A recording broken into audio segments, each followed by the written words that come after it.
Ever since Acme Labs got destroyed, Pinky and Brain have been doing what they could to hide from the government.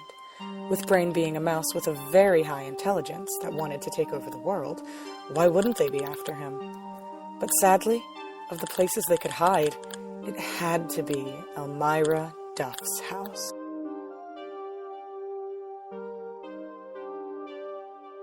Now, ELMYRA Duff was a very interesting child.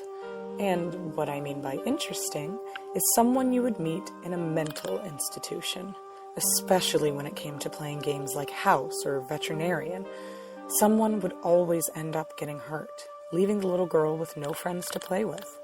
The only friends she had left were animals, but even they knew she wasn't right. They were always trying to escape. Half of them didn't even make it past her backyard, the pet cemetery. Her parents didn't seem to care, and why should they? They were never home.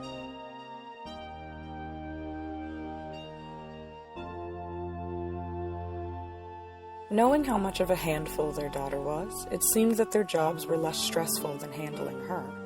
When it came to ELMYRA, there was always something. Abused animals, kidnapping her classmates, harassment, therapy bills, restraining orders. It got to the point they just thought it would be easier for her to change schools, which killed them, because having a child in Acme University was like Harvard for toons. But again, they had no choice.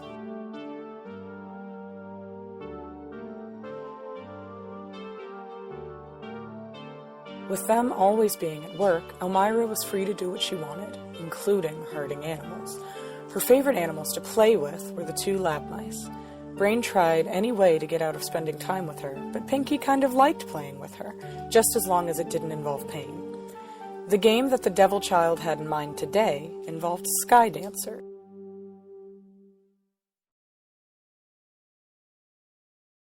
Now, Sky Dancers were a toy that ELMYRA really wanted for her birthday, but her parents saw stuff on the news about how dangerous they are. They didn't want to take any chances. So they lied, saying they didn't have the money for it. At first, she was upset, but she knew ways to make her own.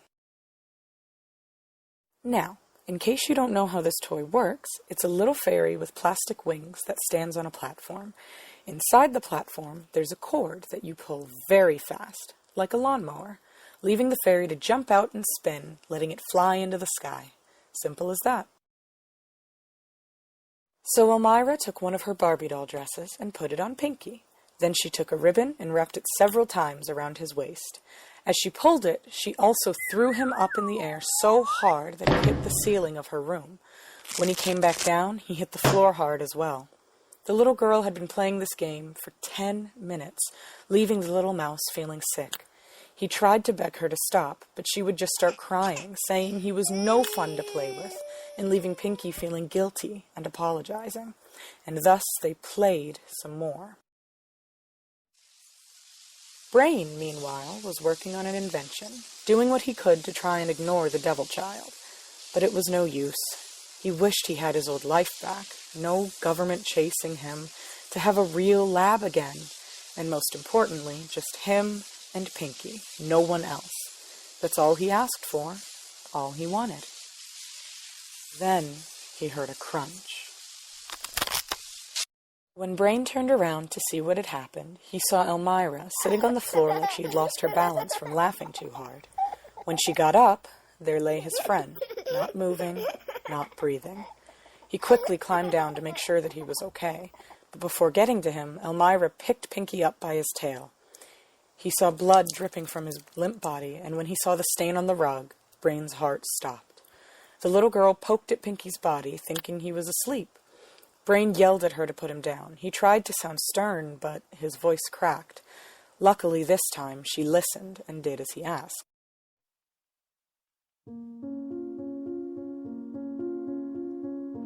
When Brain looked over his friend's body, it looked terrible. There were bruises all over, his bones looked dislocated, and there was blood coming out of his mouth.